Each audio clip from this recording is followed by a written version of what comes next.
Nako, mga sangkay, yari na, no? Laglaga na po, nagkakabukingan na mga sangkay.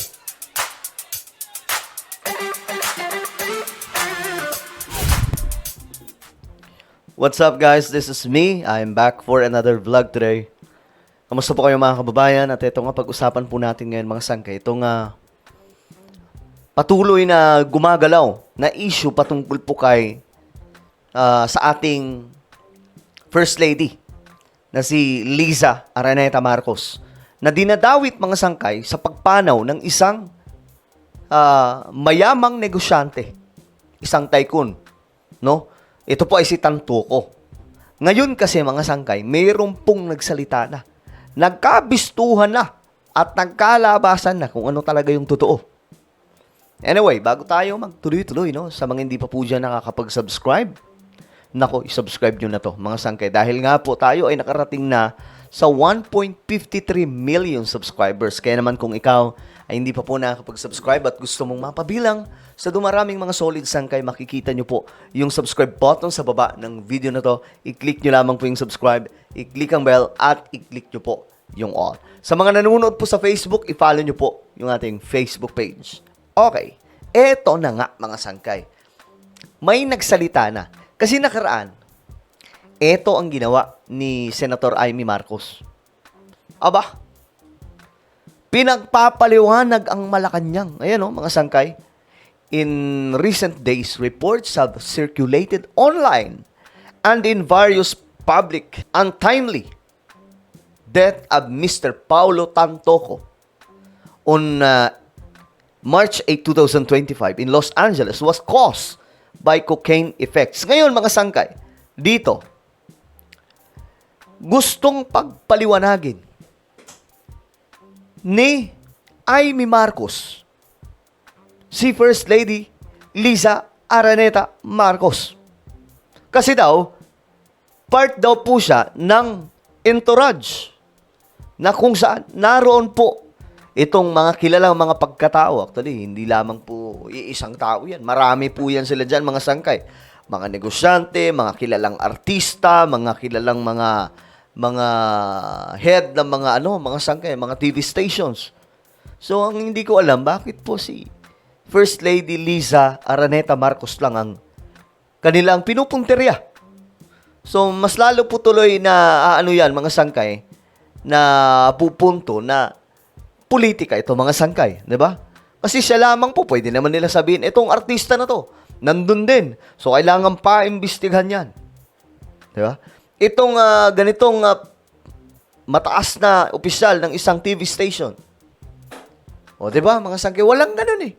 Si Liza lang. So, pinagpapaliwanag ang Malacanang. At saka, mukhang gagawa daw po ng investigasyon. Hindi ko lang alam kung gaano katotoo yan. At pangungunahan pa daw, di umano, ni Amy Marcos. Ngayon, mga sangkay, eto ang nangyari. Itong si Tantoco, kamag-anak o kapamilya niya ang nagsalita. Sino yan, mga sangkay? Eto.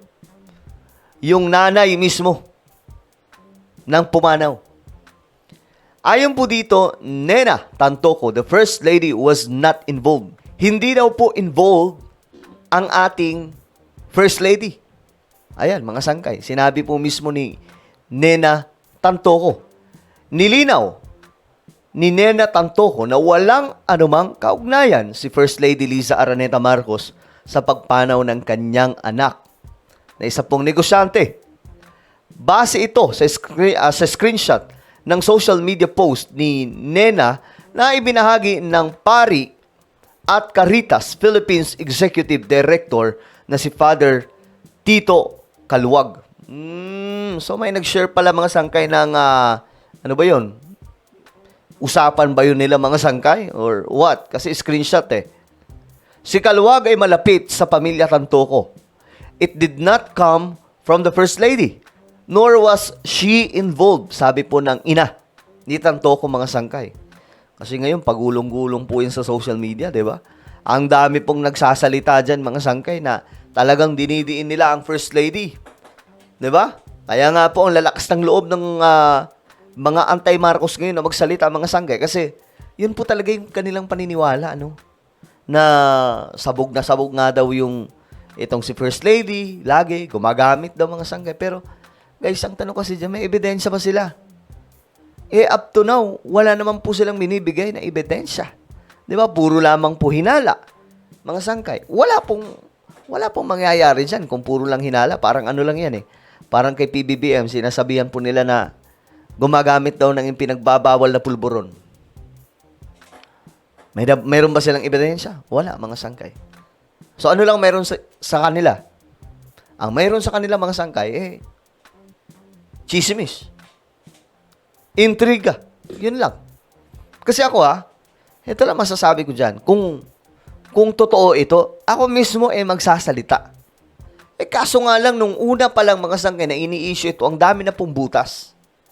Ang dami na pong error dito, kagaya po ng sinasabi na andun daw po si Liza, nakahawak ng mga pulis at hindi na po makakauwi sa Pilipinas. Yun pala, umuwi na, matagal na palang nakauwi sa ating bansa. Di ba mga sangkay? Lang, ito mga ginagawa nila ngayon. Masyado pong halata na ito po ay politika. Ayon sa autopsy report, may presensya ng cocaine sa katawan ni Paulo. Ngunit hindi ito ang sanhi ng kanyang pagpanaw. Okay. Anong komento nyo dyan, mga sangkay? May presensya ng cocaine. Pero hindi daw po yun ang dahilan ng pagpanaw. Kayo ba ay naniniwala, mga sangkay, sa ganong klaseng statement? Binatikos din ni Nena ang paggamit sa pangalan ng kanyang anak upang palabasin ang negatibong issue laban sa ibang leader ng gobyerno. The First Lady, Liza Marcos, was not involved in any way with our sons, Paulo Tantoco, death. Ayan na Malinaw na po yan. Pero syempre, hindi maniniwala yung iba dyan. Ito, magbasa-basa po tayo ng komento. Ayaw po ng mga DDS yan, Madam. Gusto nila sangkot si FL para sa ikakasaya ng buhay nila. Ganyan po ang mga utak nila kasi ayaw nila ng napapahiya. Thank you, Madam. Thank you so much for clarifying the issue regarding the involvement of the FL from the malicious other camp, which they are trying to manipulate and spreading scandalous comment. Ayan, mga sangkay. Money is passport except to heaven. Ganyan ang practice sa Pilipinas. Save the business. Para daw po sa negosyo. To, mga sangkay, mailigtas lang ang negosyo. Behind closed door, there's a different stories. Gusto ko si Ate Claire mag-explain. What do you expect to hear from a Tantoco whose family becomes multi-millionaires by being that close to Imelda and Marcos family during Apo Marcos' reign? Ayan, mga sangkay, kanya-kanya pong komento dyan. Pero kayo ba? Kanino kayo naniniwala? Sa ina ni Tantoco? O doon, mga sangkay, kay Amy Marcos? Comment down below, mga sangkay. Meron po tayong YouTube channel, Sangkay Revelation. Hanapin nyo po ito sa YouTube ngayon din. Kapag nakita nyo na, i-click nyo po yung subscribe, i-click ang bell, at i-click nyo po yung all. Ako na po ay magpapaalam. Mag-iingat pong lahat. God bless everyone.